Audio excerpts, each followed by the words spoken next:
तो जब इससे मैंने पूछा कि एक्सप्लेन व्हाट इज टाइटनेस, तो इसमें क्या बता रहा है, टाइटनेस कहते हैं ऐसा कि आपको चारों तरफ से बांध दिया गया और ऐसे बैठे, और इसमें आपको फिर सांस नहीं आ रहा, सफोकेशन हो रही है, and you want to break free. This is what is happening in every situation. और इस चीज को, ये जो पूरी टाइटनेस फील हो रही है एज इफ कि आपको बांध दिया गया, आप सफोकेट हो रहे हो, and you want to break all this things and be free, so much free that you are just floating in the air. अब इसे मैं रिवर्जन में कहा लूँ,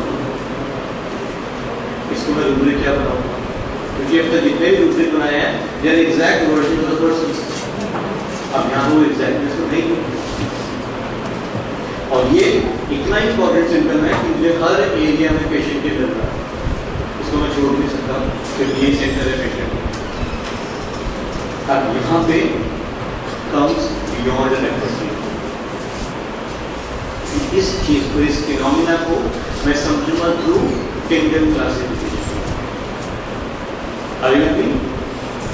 जब हम पेशेंट को, परसेप्शन को उसकी वर्डिंग में समझने की कोशिश करते हैं, तब I will not go with the reversing, but I will go directly with the provings. यहाँ पे पेशेंट ने एग्जैक्टली ऐसा ही किया होगा. अब जब मैं इसको समझूंगा, tightness is like you tight tightly around and you want to break free as if you want to fly, and the opposite of it, being tight means you're in a suffocated place, not, you can say kind of your breathing is very difficult. उसका से बांध दिया गया है और tight किया आपको बांध दिया गया है और आप वहाँ से ब्रेक कर रही हैं. तो यहाँ पे मैं टिंडल क्लासिफिकेशन के साथ जुड़ूंगा. तो मुझे this was a state, tightness and break free. So this happens in family before case, जिसमें आपको रेमेडीज मिलेंगी.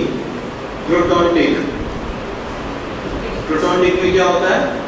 What is the most important symptom of proton tech? सबसे important symptom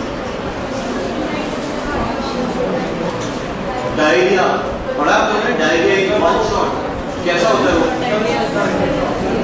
वन शॉट कैसा होता है वो? कशिश, स्पटरिंग. प्रोटॉन टेक का diarrhoea is कि पेशेंट जाके बैठा and is feeling the pressure. This is proton tech. अब वो क्यों है? Because he has the feeling in the rectum as if it been high down. उसका जो rectal sphincter है वो बहुत टाइट हो गया, as if टाइट, और सारा प्रेशर पीछे बना हुआ है. तो जैसे वो प्रेशर डालता है वो suddenly comes out. Other remedy for this is Echinacea indica. Now Echinacea indica में पढ़ा कभी आपने gastric smear कैसा होता है? If you read the chest of Echinacea indica, there is a feeling of tightness in the chest. There is a feeling of tightness in the abdomen. Echinacea indica में same spurting diagram मिलेगा आपको proton take जैसा. The same. Then Jatropha. Jatropha पढ़ी आपने?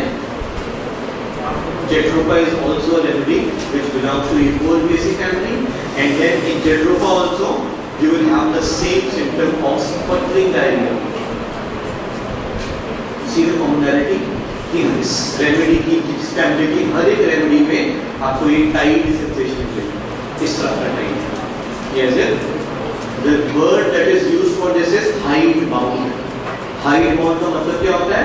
Where the skin is tightly attached to the bones. जैसे हमने कड़ा पहना है, इसको मैं टाइट करता हूँ और बिल्कुल टाइट करके इस तरह से कुछ हो जाएगा. That is hide. और इसकी वजह से you are stuck, you can't move. You feel suffocated, and then you want to break free. You want to get free and freely floating in the air. This is the whole basic. Band like जैसे बोल सकते हैं, tight band around the body. जैसे mummy होते हैं, mummies होते हैं, like that. Bandage. That is the sensation of euphorbacea. You ready? अब ये सब कुछ बोल रहा है मुझे, इसे एक चीज बोल रहा है.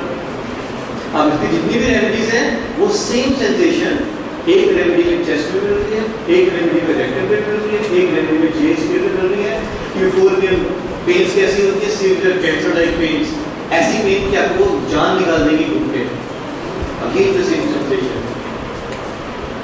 तो जो हर एक रेमेडी में establishing the same sensation, I would say this hide bound, tied and untied desire to break free from that tightness must be the sensation of the family, must be the theme of this.